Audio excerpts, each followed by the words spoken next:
All right, the Bucks. It is talking Buccaneers with me, Fumane Msisinyane. After Mamelodi Sundowns won, Orlando Pirates won. Interesting match to watch, at Loftus Versfeld. I think it defied a lot of people's expectations. And to sort of not waste time and get into the game, I've got an interesting guest. You guys have seen him. He was a real hit last time. A lot of you guys asked that I do this a couple of times, and especially with him because on his channel, The Yellow Corner, him and Raps have got a lot of value to add into the game. I think there's a lot of quality analysis of football games and everything in and around soccer. Without any waste of time, Thabiso, welcome again, man. I think people are going to start seeing your face a lot because every time that you're here, they say really wonderful things about you. And by the way, great bit of pre-match analysis with Raps again. And yeah, welcome, bro. How's it going? Hey man, thanks for having me once again for money. Hey, yeah, no, maybe the Downs fan base we start thinking more like that because of the amount of time I spend on your channel, man. But yeah, no, thanks for having me, man. I'm good. I hope you are as well, man. And yeah, it was good to see you back over the weekend. I remember just before I started, I watched the Super Sports Tennis game. I got a notification or no, you dropping, and it was good to see you back, man. Yeah, no, thank you so much, bro. Yeah, it's good to be back. It's good to be doing these again. It's good to have you on the show. Just a quick update for people. The reason why you are this side is because we sent Lorch to the other side.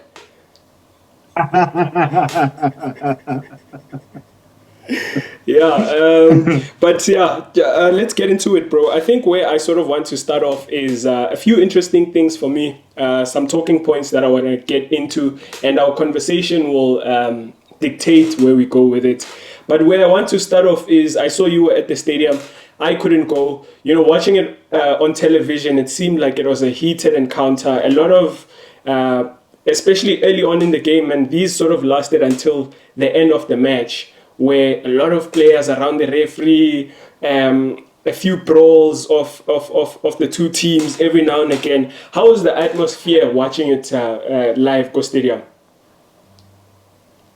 The atmosphere in the stands was totally different to what was happening in the field of play. It was a jolly atmosphere in the stands, but come on, grounding, man, it was not a typical Pirates Sundowns game. A Sundowns Pirates game is normally flows.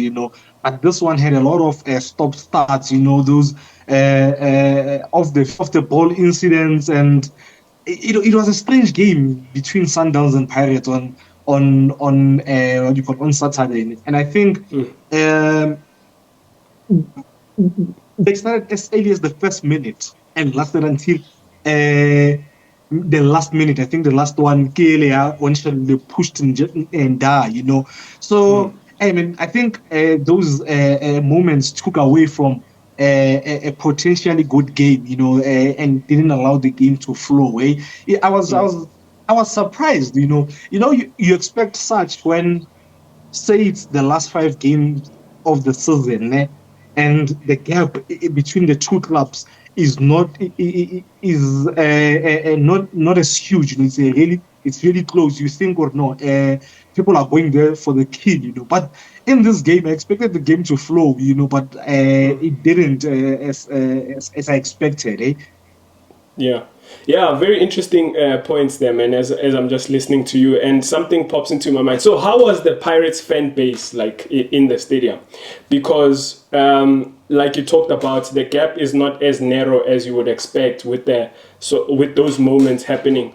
And in my preview, I spoke about that this feels like it doesn't feel like a normal rivalry game because you're looking at the table, you're seeing the points difference and all of that. So something that now is sparking in my mind is how was the fan base reacting? Yeah, Pirates, just from first whistle to till the end. Did they seem like they were there to kind of spur the team on? Were they loud, like how Sundowns fans are very loud when they're at Orlando Stadium? And so how was the Pirates fan base? No, the Buccaneers were fully behind their team from the start and to the end. Even after we scored, they didn't stop backing their team. They sang throughout the game. And I think this materialized from the fact that they wanted to stop Sundowns from going unbeaten throughout the season. So I think that's what pushed the fan base, yeah, Pirates. I mean, I remember we both support Liverpool internationally, and I'm Yeah. not sure if you remember that season when we beat City 4-3 when they came to Anfield. Liverpool Yeah. was so desperate to be the team that ends that run, unbeaten run, yeah, City. And I felt the Pirates approached the game in that manner from the players and the supporters point of view. So yeah, no, the Pirates faithful were fully behind their team throughout the game, eh? And I think Yeah. the other motivation is having a former big name Yalona playing for Yeah. us now. They badly wanted to win it so that that banter towards Lorch of no Ovaile no and we beat Sundowns. I think this Pirates hasn't beaten Sundowns. I think Sundowns has beaten Pirates in 7 straight games. Or this could have been the 7th straight win in the league. So yeah, that thing, man, they really wanted to beat Pirates, Sundowns, eh? Yeah, interesting observations, Tavi. So I think before we upset the fans, I've been seeing a lot of stuff about everyone is talking about Lodge. Can this game just be purely about Mamelodi Sundowns and Orlando Pirates? But I guess there's no avoiding the subject of Thembinkosi Lorch. But maybe I'm getting a bit ahead of myself. We'll get to that a bit later on the show. I want us to get into the match and sort of from start off the first whistle, or maybe before we get to more of the unfolding of the match. Starting lineups are out.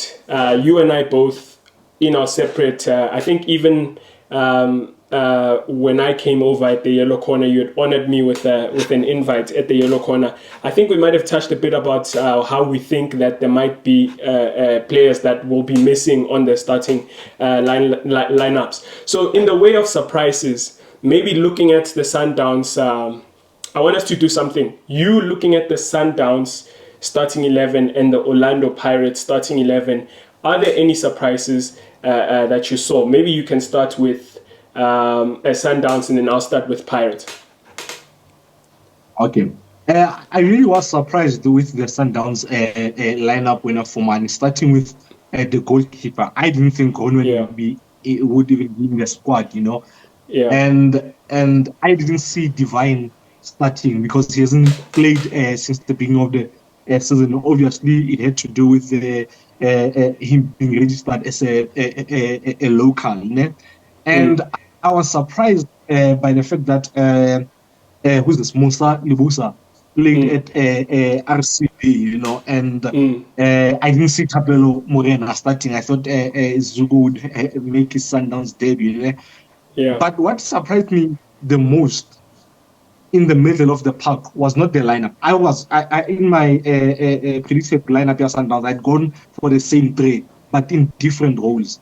I was surprised that to see Bless Mbule, not Mbule, but Mkulise being the deepest of the three midfielders, because he normally plays on the left side. He's normally is the left-sided 8, So I thought Batus would be the 6, and then Blesser and Alande would be the what do you call this, the 2-8. That surprised me, man. And in attack, I was surprised. I didn't think Lorch would start. I actually thought he would get the last 30 minutes. He actually got the first 60 minutes and was placed around the 60th minute. I thought we'd go for Gaston, So yeah, those are the things that surprised me got our lineup on Saturday. Eh?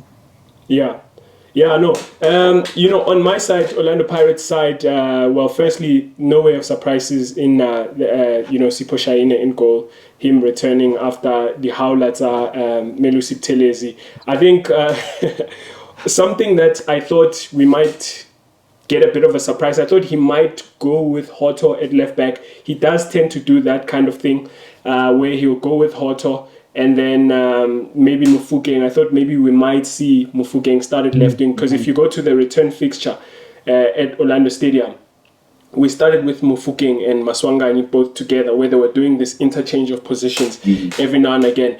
But at centre back, I was not surprised. I thought he would stick with Loki and Da. But midfield for me was a shocking one.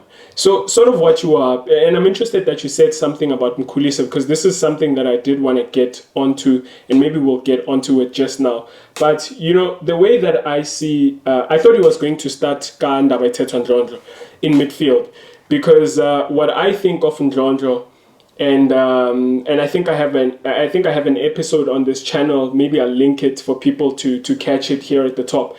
What I think Ndlondlo is that he's a typical, obviously, number 10 in the way that he plays his football, right? He's someone that should be playing higher upfield in his agility and the way that he turns and the way that he plays football generally. But I think what happens when you play that kind of a player deeper is that he comes with the know-how, number 10 in a deeper position, and it helps you when you play a double pivot, in that you've got someone who's an expert at detecting spaces. So it's easier for you to sort of build out from the back and move forward. And I thought he was going to play Ndlondlo for that reason, alongside Makaula, as the destroyer, as the one who's going to mark. But I was surprised with the fact that he went for Tim. So I think that was the first surprise, that Ndlondlo didn't play. And it's funny that I say, do you want to jump in and say something on that?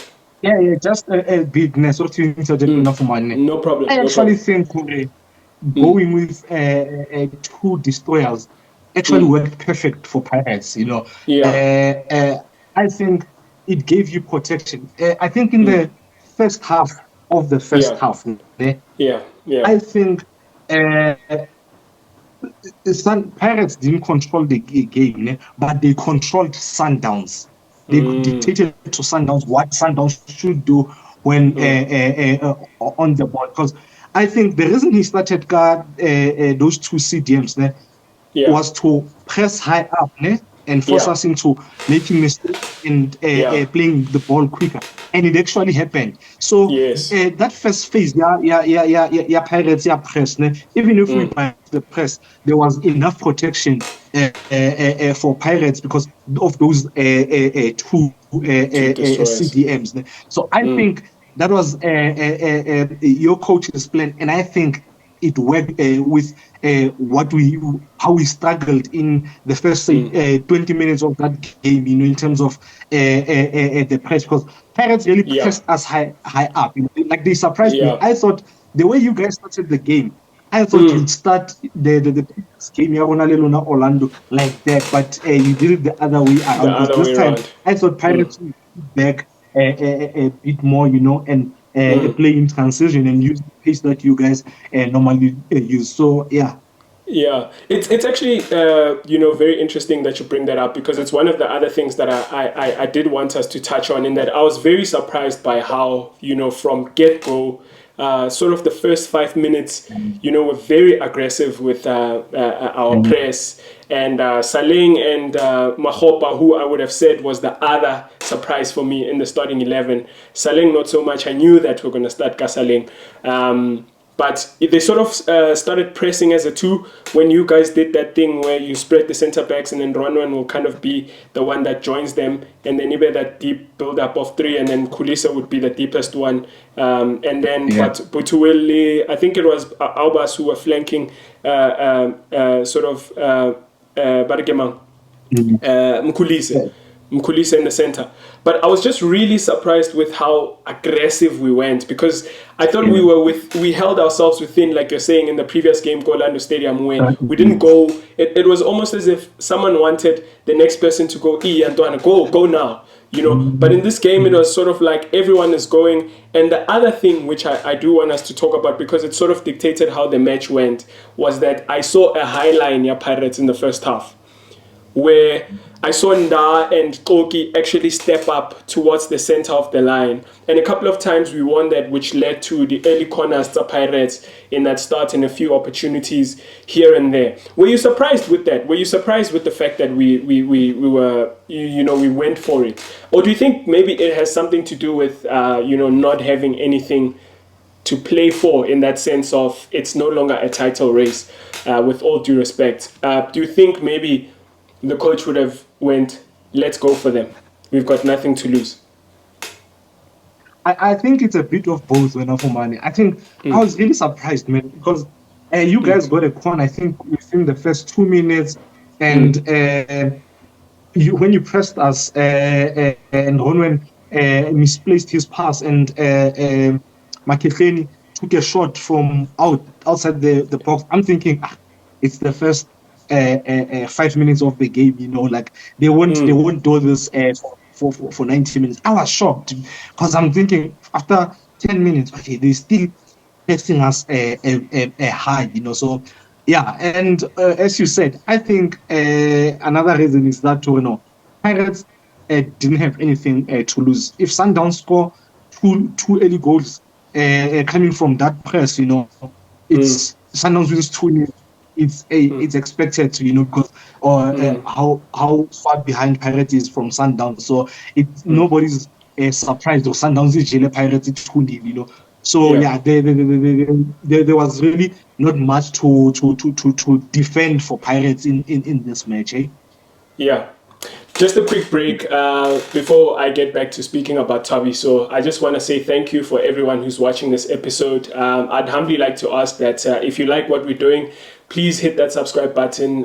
Please like the video, and maybe you can hop on the comment section if you think we're both crazy. If you think our opinions are just we've lost our minds, put that in the comment section. I appreciate everyone who's already done that.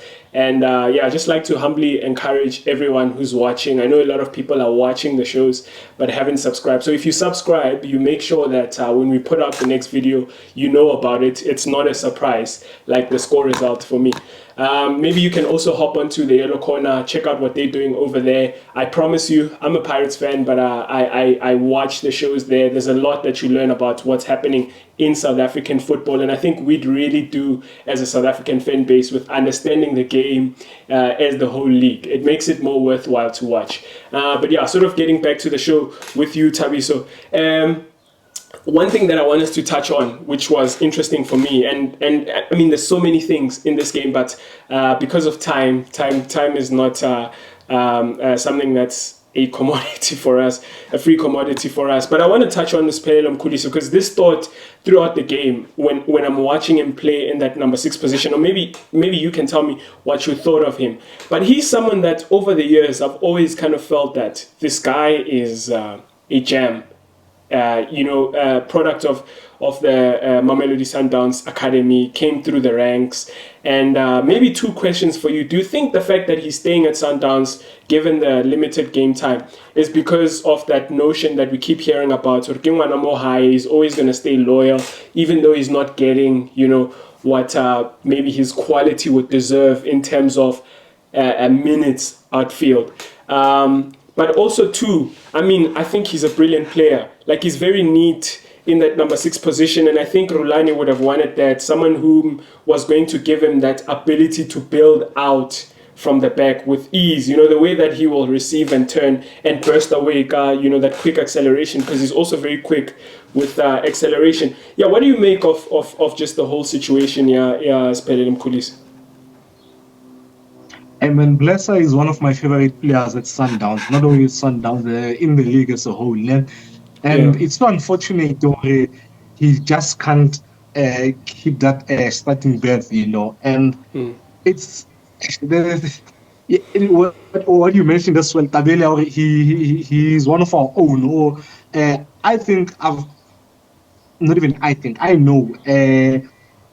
I always, I'm always more supportive to the guys who came through the academy. They always have a special place in my heart, more than any other big name that we can buy. So that thing, let's Sundowns maybe plays a role to a certain extent. But I think Blesser, and another thing, he's competing with guys who are established in their positions. Even though Aubry, who now plays more as an 8 at Sundowns, I'm not sure if I should say he's not established, but in that position, he started playing in that position this year a lot, because last season he started left back in Vietnam. And the thing ka Bless and ka Aubrey, because I think he's the one who competes le Blesser for that, is that Aubrey is very good at getting in between the lines, and he's dangerous when he is in between the lines. He can play that pass or a score, as you saw the AFL final. That press that we had, and then he intercepted the ball and scored. So it's really difficult for Blesser, and now my preferred position for Blesser, to be honest, it's more left-sided 8, not as a 6. I think he can play a 6, because he's intelligent. But I think Blesser gives you more as an 8 who comes deep to collect, and he carries the ball. I mean, his nickname at Sundowns is Fashion Carry, so he's good at carrying the ball to the final third, Whereas with O'Brien, he doesn't necessarily come that deep, he just gets it more between the lines, So it's unfortunate, man, Tabaya Blesser, man. I think he walks into a lot of starting lineups in the PSL and gets that starting berth, So it's really difficult for him, Yeah, speaking of, coming between the lines and getting into starting 11, someone I was surprised to see starting was Thembinkosi Lorch, and people knew we'd eventually get to this. And just, looking at, maybe you can tell me if I'm wrong, when I looked at that, formation, and, people who are football minds usually tell us that we should never really regard formations too much, because formations tell us about how a team will defend. But really, a team like Sundowns, with the fluidity and all of that, once you start to attack, people, I think you use principles. Say players can find themselves in pockets of spaces at times where you wouldn't associate. I mean, I saw Thapelo Mrena at some point at left wing. I was like, Thembinkosi Lorch in that number 10, and I think you guys were playing a 4-1-2-1-2. With obviously we spoke about Mkhulisa was the 6, and then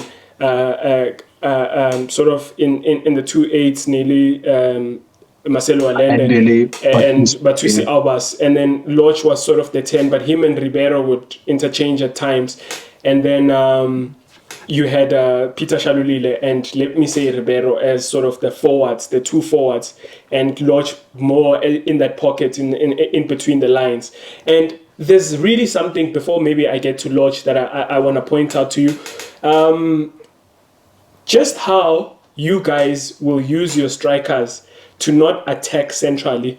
A lot of the time I don't see the strikers alone attacking through the center, but it's in between the fullback and the center back, and on the other side it's almost the same thing, where you'll have the two center backs sort of not occupying anyone, because Lorch will drop in between that line to form that overload. And then, I mean, there's a beautiful pass he played, which they said offside in the first half, if you remember that one, where he played Peter Shalulile and he released him. Firstly, well, maybe let me get to the question. Maybe I sort of wanted to make commentary on that, but my question is, what did you make of Lorch in that 10 position? What did you make of him in that number 10?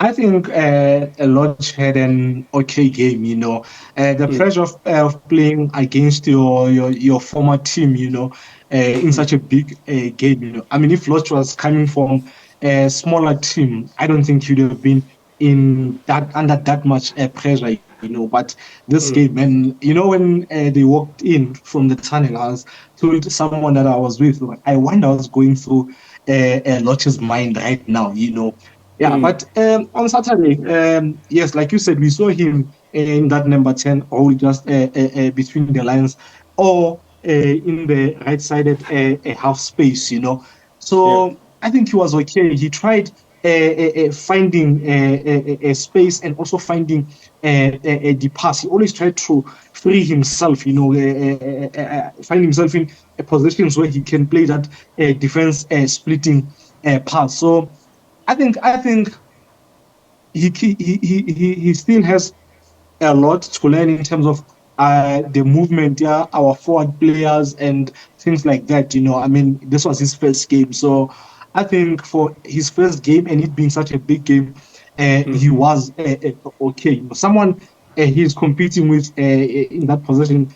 If he does stay in that position, number 10 is Thembinkosi, who fully understands in that position. He's played that position for Sundowns for God knows how long. So it will be difficult to take Jay-Z from Themba in that position, but I think he'll bring so much into the team.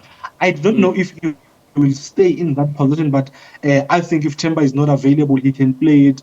Lorch is a very intelligent player, man. So I think once he gets into the groove, full understanding of how Sundowns plays. And I think for now, another thing that you need to take into consideration, performance higher Lorch, is that Sundowns, I feel, didn't set up and play the way we normally play. Because how we normally set up, you'd have River as the right center back, and Khuliso would be the right back. As we build up, we form a midfield box where River comes into midfield, Ibaye, the 6, normally Debza, and then Alendele, Obri. So they form that midfield box, which gives us a numerical superiority in that midfield. And I'm not sure if I said this thing, Khuliso doesn't normally bomb at right back this season. He becomes the right center back. But in this game, we couldn't do that because Capello can't play as a right center back. Capello is forward thinking right back who just bombs forward. So it in a way, how we build up was not the same, and I think if say we had everyone and we played the way we normally played, and Lorch found himself in better in those positions, I think he could have conjured up something on Saturday. Yeah. No, great observation, Thabiso. And sort of as we're running out of time, to quickly rush it through, looking at him playing for Mamelodi Sundowns and having seen him for so many years play for Orlando Pirates, what is the feeling like? Do you feel like you've gotten a quality player, or because there's this thing where when you see someone play against you versus when he's playing for you, there's a bit of a difference now in opinion where you think, maybe he's not as good as I thought, but maybe because your mind sort of paints that picture of when he was doing threatening things against you, but rather when he's in your team, he can go forgotten and unnoticed because there's 11 other guys. How was that feeling like? Did you still feel like you have Thembinkosi Lorch or Pirates in Mamelodi Sundowns? It's a difficult one for Mani because sometimes the players, if he's the big star at Fumane FC, he loves that pressure and carrying it on his shoulders, and he strives that pressure, and then he goes to a team where everyone gets star, I'm not saying Mapaganya, please don't take it no. Pirates has kind of stars. I'm not saying that. So it will be difficult, but Lorch doesn't strike me as someone who is afraid of challenging, I think he will thrive with the pressure that will come with playing more Sundowns, and a lot of people thinking, he's not going to get game time and it's downhill from here. I think that will motivate him more and make him want to he won't say it in public, but deep down, I mean, he's only human. He's thinking, I need to prove people wrong and show them I'm a big player, and big players, wherever they go, they perform. Yeah, 100%. Thabiso, I've got to wrap us now. Something that I also wanted to ask you is that someone who's a potential star for us in that Orlando Pirates squad is Patrick Maswanganyi. What have you made of him in the 3 games that you've seen him against you this season? Is he someone that you see? I mean, yes, there's the overall narrative. We know his skills, we know of, but I think something that is very important for us going forward now is we've lost someone with a big game temperament, like Thembinkosi Lorch. We need someone that's going to be a number 10 who's able to get into this big game and go, I'm going to grab this game by the scruff of the neck. I think that's what makes it separates the good players from the great players, is that you know what Didier Drogba, they're going to do it in the big occasions. Lionel Messi, Cristiano Ronaldo, he does it in the big occasions. And someone obviously with the potential right now playing for Orlando Pirates. I mean, Saleng carried that so well last season, but there's a lot of hopes around Patrick Maswanganyi. What do you make of him in the games that you've seen against you, the biggest club in the country, on the log? I think in this game, like I said earlier, it was not necessarily a good game, and it was to be expected, because of the long break and stuff like that. I could be wrong, but I think he could probably was probably the most foul player in this match, and that tells you about how much he got on the ball, how involved he was and on the ball and trying to make things happen for Pirates. So I think that on its own, tells you everything. Getting fouled so much. The other thing that I, in a way, didn't think he had it in him. When you guys had team sent off and he became sort of an 8 because it was Makhehleli and then Johnson and him. The way they were so compact, I think he helped with keeping the shape of the team and making that midfield area a bit difficult for Sundowns, to they basically shut down the passing lanes for Sundowns. So I didn't think he had that defensive. Yes, he's an offensive player, but to change and help the team in defense, So I think he in this game, I think he had a fairly decent to good game, Yeah. Yeah, you know what? I've got to wrap this. There's so many other things that I would have wanted us to talk about, but hopefully this always makes for an opportunity to talk next time. So when we don't finish our conversations, it's like, we can always do it next time, right? But Thabiso, thank you so much. I think the Buccaneers will appreciate having you on here, even though you are an enemy and you are on enemy territory. But thank you so much for your time always. Thank you so much for your view on football, which is always so valuable to me. And until next time, bro, thank you. I will shout out your channel as I sort of wrap this show, and I will put it in the comment section below for people to hop on there and subscribe to your channel and keep watching what you're doing. Thank you, bro, for coming through. No, man, thank you. It's always a pleasure talking football with you, Fumane, man. Really enjoyed the conversation, man. And may your channel go and keep growing and into bigger things, eh? Yeah. Thank you so much, bro. Okay, until next time, man. Take care. Sharp, Fumane. Sure.